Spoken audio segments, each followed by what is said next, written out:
Hitting 100K a month with your agency is honestly shockingly uncomplicated. And you know what's crazy? 2 years ago on December 22nd, 2022, I had negative $787 in my bank account. Tried to take my girl out for brunch, my card declined. It didn't fucking go through for $42. And 2 years later, I've scaled 2 agencies to 100K a month, both in home improvement niches. And I've helped over 120 agency owners hit 10K a month. So this video is gonna be raw, actionable advice on how you can do the same exact thing. So lock in and let's get to it. So I'm seeing a lot of big misconceptions about hitting 100K a month and like scaling an agency in general. The biggest one I'm probably seeing is revenue is vanity, profit is sanity. For example, like I had these 2 clients I was working with. I will do whatever, it was like 1 more week left in the month and they were like, I'm gonna do whatever it takes to hit fucking 50K a month this month. And they were like, I wanna spend $1,300 a day. Like, just tell me how. And I'm like, well, you're trying to hit 50K a month and literally lose money just so you can see the fucking numbers 50 on your screen. The only number I'm worried about is increasing my investment portfolio or getting more money in my bank account and literally just seeing that number rise. Revenue isn't always, it's sometimes a leading indicator to making more money, but it's not always like this is for sure gonna help me profit more money. Your dream life is behind profit. It's not behind revenue. So fuck these $100,000 months. Like I wanna hit 100K a month. It's like, I wanna be netting 100K a month. Like I wanna be netting 70K a month. I wanna be profiting every single month over month, $100,000. I would fucking try and get away from that. Literally, I just need more revenue, 100K, 100K, 100K, and just growing the bank account and profiting as much money as physically possible. That's number 1. Number 2 is in my head, and to me, and what I've seen is going from 30 to 100 is almost easier from 0 to 30. And the reason why that is because from 0 to 30, you have no skills. You suck at everything, pretty much. You're bad at sales. You're bad at marketing. You have not a lot of money. You can't delegate anything. So you're working all day. You're working every day. And it's emotional because you're in the business. You're working every single day in your business. When you're going from 30 to 100, at least you have money to be able to spend on ads. You have skills to be able to hire other people. You can sell and things like that. Like going from 30 to 100 is easier than going from 0 to 30. 0 to 30 is going to be like the hardest part. You're bootstrapping everything. Likely you don't have a lot of money to invest into ads. Things aren't working super fucking well.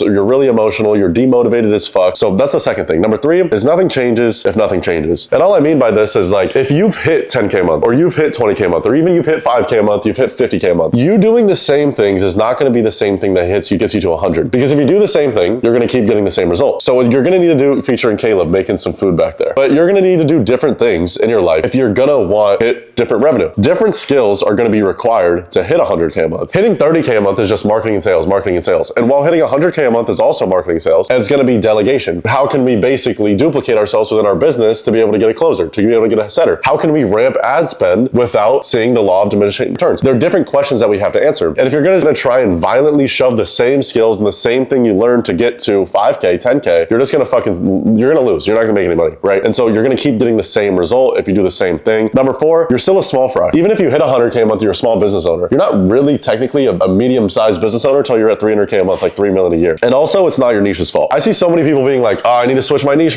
There's not enough people to hit 100K a month. There's too many people in this niche. There's too many people in that niche, and I'm not going to be able to hit 100K a month because my niche fucking sucks. It's not, your niche doesn't suck. You literally need 50 people. So even if your niche is submarine repairs, you can hit 100K a month. Maybe that's the new untapped niche, but you can hit 100K a month, whatever the fuck your niche is, because literally it's 50 people. Are there 50 people that repair submarines in the world? Can you close them? Yes. So like roofing, for example, you're charging 2K a month, you want to close 50 people. That's probably 0.001% of the market. If you take over 0.001% of the market, you can collect $100,000 a month. It's not your niche's fault, right? There's enough people in your niche to pay you pretty much whatever your niche is, because like I said, you're not a big business until you're doing 3 million a month, 3 million a year plus, and that's not even a big business, that's a medium business. But step 1 to be able to hit 100K a month is we have to validate our offer and we have to validate our sales process. All that I mean by this is we just have to get a proven system before we start hiring other people to do it for us. If we start hiring other people to do it for us and we don't even know what we're doing, then we're not going to be able to tell what's wrong, right? So what we need to do, like actionables to be able to do that, is step 1, we're going to need baseline KPIs in order to start delegating, right? So we need to basically see like, this is how well I close the deal. This is what my cost per book call is. This is how many calls I can book a day and stuff like that. And so we're not going to hire without these like KPIs and without a system. For hiring without KPIs and without a system, let's say we hire a closer and we don't have a system in place. I know some people that want like a completely done for you agency that are just like, I want to hire a closer. I don't want to do anything. I just want to sit there and fucking get deals closed for me and just make money without doing a single thing ever. Yeah, well, what fucking sense does that make first off? Anyways, like if you have a closer, but you don't even know what you're doing and you can't even close the deals yourself, then how are you going to train somebody to close deals, right? Number 1. Number 2, how are you going to fucking help them close more deals if you don't even know what's going on? Number 2. Number 3, how are you going to even know if it's the closer's fault or the sales process's fault or the calls that you're booking's fault if the closer's not doing well, right? You don't. So that's why you need to know exactly what you can do to just give that to your closer. And if he's not doing that, then you know how to help him get there. So before you delegate anything, I want you for 60 days straight to be able to book 5 to 8 calls a day with a 60% show rate, with a 20% close rate, collecting 30K in new cash collected both months. If you do that, go hire a closer, go hire 3 closers. It doesn't fucking matter. This is the hard part, like I said, right? Going from 0 to 30, because this is pretty much 0 to 30K. And if you can do that, then the only other question, getting to 100, is can we just duplicate that with 2 other closers? Or oftentimes it's just 1. Can we just get 1 other closer in your business, you and him, you guys are collecting 30K each, that's 60K, plus the recurring cash that's coming in. It's pretty fucking simple. So this is the hard part. If you've done this already, you're pretty fucking set. If you haven't done that, then you're chasing this. Literally, all you're chasing is how can I book 5 to 8 calls a day with a 60% show rate, with a 20% close rate, collecting 30K. Once you do that for 2 months, all that it is how can we put closers and setters into the system to be able to duplicate it. And if you can do that for 2 months straight, like I said, your offer is essentially validated. I'm not gonna say like, oh, your offer is perfect. It's not, but it's like good enough to start hiring people. So step 2, after you validate your own offer, you're gonna hire A players. So what I want you guys to understand is like Elon Musk, Jeff Bezos, people like this, even like Sabri Subi, who's like some big internet guru guys, like Cole Gordon, Jeremy Miner, they're not all the best marketers. Joel Kaplan, this is a great example. He's a great entrepreneur. He makes a lot of fucking money, way more than me. He's bad at sales and he's a bad marketer. And like I've heard this multiple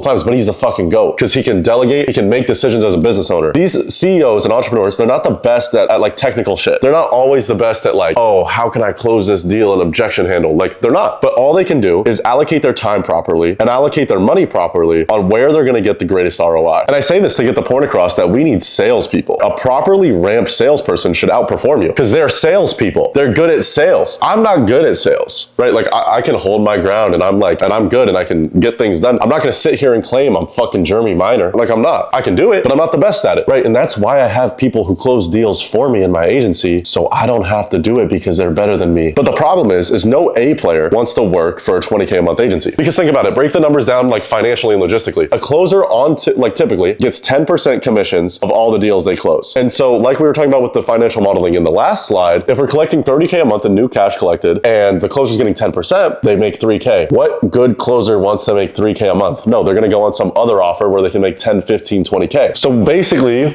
I say that to get the point across is that you need to make it make sense for your closer. We need an A player. We don't need some fucking bullshit or decent guy. No one wants to work with a decent guy. Like you're really gonna tell me, oh, I'm gonna hire this closer, he's gonna be decent. No, that's fucking stupid. But basically my point being is like, we need to help this closer be able to achieve his dreams in our business. Once you're at 30, 40, 50K, the game stops becoming how well can you close deals, how well can you fulfill? Because at that point, you're just a high paid media buyer. But once we start delegating, right, and hiring A players, that's when we can start removing ourselves from the business and start making more better decisions. So we need to just basically be able to incentivize this closer to actually make money, whether that's us giving them money on residuals, so month after month if that client stays, maybe us giving them 15, 20%. I'd way rather give a player closer 20% of the cash they collect so they can make 6K a month or 9K a month, rather than a shitty closer giving them 10%. Because we both know we're gonna cash collect way more if we give an A player closer 20%. So when we're hiring a closer, we need 2 of these 3 things. Offer alignment. So let's say you're in the solar industry, what offer alignment would basically mean is somebody that knows solar. We can't really have somebody come in and slap fucking deals if they don't know what the fuck they're selling. So if they know the solar industry, roofing industry, HVAC, med spa, or like whatever industry you're in, they're going to come in and basically slap. So if they could have offer alignment, that'd be amazing. Other than that, sales experience, that one's pretty obvious. And then third is business acumen. We need them to have 2 out of 3 of these guys to be an A player. The best 2 are going to be offer alignment and sales experience. If you can get somebody that's basically like been in your offer before, right? So understands how these people talk, how they walk, what they want, and they're actually good at sales or even fucking decent, then like they're gonna fucking slap. But what you guys need to do and like keep in mind is hire what you're good at training, or what you're like, you know what I mean? So if somebody's like really bad at sales, but you're really good at like training sales and you can probably get them good at sales in a week, then okay, it's fine. But if you're awful at training sales, then we need to make sure we're hiring somebody that's already good at sales and we can train them on the offer. Typically, like we want to have someone that has offer alignment and sales experience, and that's going to be considered an A player that can ramp up, basically get ramped up onto your offer and start closing deals as fast as possible. Ramping up a closer is hard. Ramping up basically just meaning like getting them into the offer, getting them taking calls and closing deals. Typically, ramping up a closer takes 3 weeks. Now, hiring a closer is like a very big mistake that you can make if you don't know what you're doing. The reason for that is like, think about it. Let's say you hire a closer, right? You hire this closer and then they suck. You can't onboard them properly. You have them on for a month. You're filling their calendar every day. You're spending $300 a day to fill their calendar. You waste $9 grand. They don't close a fucking deal. That's why we need to make sure we're screening them properly, which I'm going to get into in like 2-3 minutes, and onboarding and ramping them up properly to be able to take calls and actually succeed. But this is how we're going to find A players, find A player closers specifically. Now, finding A players and hiring is going to be the same thing or something very, very similar to finding leads. Basically, we're going to need to get leads, right, for our business, like to close clients. And it's going to be the same thing for hiring. We're always going to need new leads coming in for hiring. So we always have closers basically ready to plug into our business. So a few ways we can do that is just ads. So we can run ads on Facebook. Something that we have done in the past that I didn't actually include on this like little slide thingy that I built out, Indeed ads. Indeed ads are actually pretty good, especially your first 50 bucks when you make a new account. You can get like 300 applications for 50 bucks on Indeed. That's something that like I actually really like doing. Indeed ads, but you just need to make sure that what you're posting on Indeed is really, really attractive, or else like no one's gonna fucking click on it, obviously. Now, when you're like creating these like posts to actually hire a closer, we have to be very careful, right? Because we obviously want to be able to make the most attractive posts as possible. So we want to be saying, you can make 10K a month. We're like selling the role. Same thing as like getting leads. Like we're selling our offer. We're selling how good it is to work with us. But it's the same thing with hiring. We're selling how good the role is. You can make 10, 20K a month, whatever. But we have to make sure we're not over promising, because imagine this. Imagine we hire somebody, they're a fucking amazing fit, and we tell them they can make 12K a month. But in reality, they can only make 7. And so we onboard them and they're making 7K a month for the first month, 7K for the second one. They realize it's not possible to make 12 and they quit. Now at that case, we're fucked, because they were making money and then we lost them. And now we don't know what to do. We have to go through the same process again. We end up losing a lot of money. We need to make it really attractive to work with us, but we can't make it unrealistic. Now, number 2, another way we can find leads is going to be content. So if you have a brand, you can just post and like you'll get leads. That's going to be a really, really good way, because they're already going to trust you. They're already going to like you and they're going to want to work for you. Other thing is going to be past clients. Ooh, past clients is fucking fire. This is always how I do it and how I've done it always, and how I always get the best A players. The reason for that is because you know how I was talking to you guys about what we need to have in a closer? Offer alignment. They need to know the offer and they need to know that it works and they need to know the industry. A fucking client is obviously going to tick all of those boxes. So if you have an old client who got good results, or maybe doesn't want to be in the industry anymore, or maybe can just has the time to take 4 calls a day and wants to make an extra 6K a month, that's the first place I would look. Other than that, cold outreach. So same thing as, again, getting leads for your business, Facebook groups, Discords, things like this, like school communities of closers in them. Again, this is going to be a solid way. We just have to make sure we're not like over promising how good our role is and how much money they can make. Last thing is going to be a recruiter. So this is someone who just finds the fucking closer for you. Typically how it works is you can get just like infinite interviews until you actually end up hiring somebody, and then you pay them like a couple $1,000s. If you're like actually serious about getting a closer, you're in a position where the offer is already aligned, I would just pay a recruiter. Either I go get old clients or I pay a recruiter, because I'm never cheaping out on a fucking closer, right? Like a closer is something you could never, ever, ever cheap out on, because they can make you so much money. Hiring one good closer will have you set for a year. But if you make that mistake, I've made $50,000 closer mistakes because I just kept them on for too long. Something you need to consider with closers as well is just hire fast, fire fast. I've kept closers on for way too long because I thought they had a potential of being good. But we need to have this point of like a chopping block. I have some clients who hire setters because they're just very setter dominant, and they probably hire like 10 setters a week. And the way we hire and fire their setters is we hire their setters on a 2-day contract. They get 2 days. If they don't book 4 appointments, they get fired. Now, I'm not saying do that with the closers, but I am saying like the point is like if that setter can't come in and perform in 2 days, odds are they fucking suck and they shouldn't be there anyway. So it's just churning those people really, really fast and just not having them on for months when we know they're not going to succeed. Now, don't be like scared about firing people, because like that's what running a business is. Being an entrepreneur is literally allocating your time and money properly and having hard conversations. It is what it is. Other than that, interview process, I'll vaguely cover this. So there's going to be 3 interviews and then you onboard them. Interview 1, it's going to be, should you even fucking be here? Should you even be talking to us? Basic information, how long you've been in the industry, stuff like that. Interview 2 is like technical stuff. So like technical sales skills, how do you handle objections, stuff like that. Interview 3 is going to be a culture interview. So how well do you in the culture of the business, and are you going to be a long-term fit for us? Now with these is you're going to set expectations hard. For example, the one time these 2 clients doing around 85K a month, we hired them a closer. This was honestly not that long ago. He was a fucking dog, but the sales manager there made a mistake and he set expectations, but not hard enough. He said, honestly, our show rate's pretty low. Some leads don't actually know what they're getting on the call for and things like that. This closer, he got onboarded and he fucking demolished. Like he was closing at 60% plus. When my clients were closing at 20, he was slapping, like did 20K in his first week of new cash. And then suddenly he was like, I don't like it. Like show rate's lower than I expected it to be. And I don't like the marketing. So I say that to get the point across. Like again, they had a good closer, they got a good fit, but since they didn't set expectations hard enough, they ended up churning the closer and he ended up leaving. I would set expectations too hard, if anything. This role sucks. It's going to be hard. Or if you're willing to put in the work, you're going to be able to make money. Like this is not the easiest thing to do in the world. Like the show rate's low sometimes. Some months are good, some months are bad. Like the worst thing is you hiring somebody and they think it's not what they wanted. So I'll just make sure you set expectations really hard of what the role is, what the role isn't, how much money they can make. So when they come on board, they're not like, oh, what the fuck is this? This is not what I signed up for. This is the onboarding process. I'll cover this super short. I actually don't know if this video is getting long. I've recorded for 25 minutes. I don't know. We'll see. But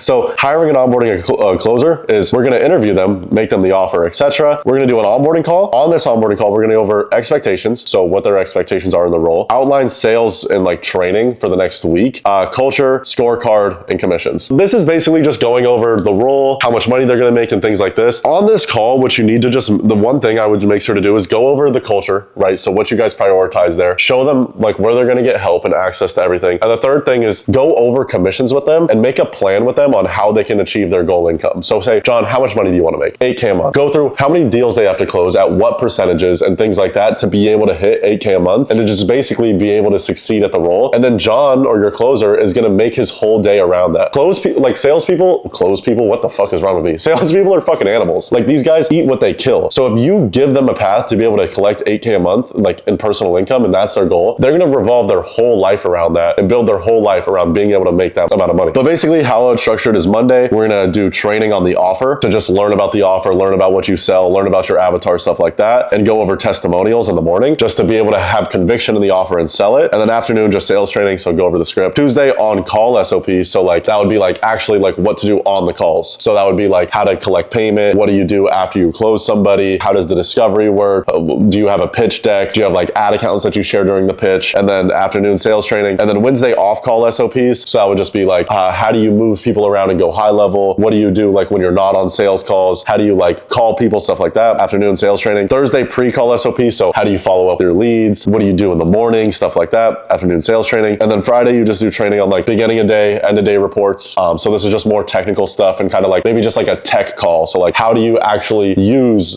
go high level? How do you actually use stuff? And then afternoon sales training. So basically you're talking to them twice a day, making sure they're properly ramped up. And then after that, so probably on like Thursday or like whenever you just feel like they're ready, I would have them self-book appointments. Like they call outbound leads and they book their own calls and they can just take those calls. We'll typically do that until they close their first deal or two. Or we'll just review their calls and until we're confident that we can give them inbounds. Because again, giving them inbound calls, it's fucking scary. It's expensive. And hiring a closer, and if they're shit, it's just a waste of fucking time and a lot of fucking money. So if you're not ready to give them inbounds and not very confident, just have them self-set. And then also we can have them shadow your current closer or you. So like something else that would help is if you're still taking calls when they're like getting onboarded and ramped up, they would just hop in the Zoom call with you and just watch you take the call. And then the end of the week, give them like a temperature check, see how good they are, and then start giving them inbounds week 2. And then week 2, I would just give them 2 to 5 calls per day. Like if they're a setter, just let them do whatever they want. Like closers is a little more serious or a lot more serious. After that, create as tight of a feedback loop as possible. Do daily meetings for the closer and call reviews and just only give them good reinforcement and focus on 1 to 2 problem areas. Big thing that I'm seeing people do wrong when they're training their closers is like, you should have done this and this and this and this and this and this. Dude, how the fuck are they supposed to do that? Literally just tell them if you did this one thing, your close rate would double. You focus on that, you knock it down, you get better, and then you do it again. And then listen to 1 call a day for just temperature check. I'm erasing shit again to just see how good they are. And then daily sales meetings plus 2 to 3 one-on-ones a week. We want them to be fully ramped up like week 2, week 3, just 1 one-on-one a week, daily meetings for projections and feedback, then 5 to 7 inbound calls a day minimum, likely, and you probably want it to be more. Step 4 is going to be analyze and optimizing. So we got our closer ramped up, we got our closers ramped up, whatever. They're taking 5 to 7 calls a day. We just need to optimize what's going wrong, what's going right, and scale. So for this, a huge thing is just going to be tracking data. How many calls are we booking a day? How many calls are we closing a day? What's our show rate? What's our close rate? Offer to commitment rate? What's our call to offer rate? Like all of these KPIs so we can make data-driven decisions on what the next thing we need to do is. But this is basically going to be something called the theory of constraints. So we look at the data and we see what is holding our business back. Is it the show rate? Is it the close rate? And we basically need to see where we need to double, where we need to make improvements to be able to scale our business, or maybe we just need to get more leads, or basically just where can we make the biggest impact in our business to be able to scale it the furthest. Now this would just be a few examples. So let's say we have a low show rate. Maybe we need to change our marketing message. Maybe we have poor low quality of traffic. Maybe our closer is not following up enough. Let's say we're offering a low amount of prospects. Maybe the sales rep lost certainty in the offer. He doesn't think it works anymore. Maybe they're qualifying too hard, or maybe they're only offering prospects they know they're going to close. Let's say we got a lot of deposits, but not a lot of closed deals. Maybe they're bad at objection handling. Maybe they're using a deposit as a cop out, or maybe they just have bad closing like language, right? So just basically, you guys get the point. We're tracking data. We're keeping a very, very tight feedback loop on it. And basically whatever's wrong, we need to optimize. We need to see what we can do better, and we go from there. But all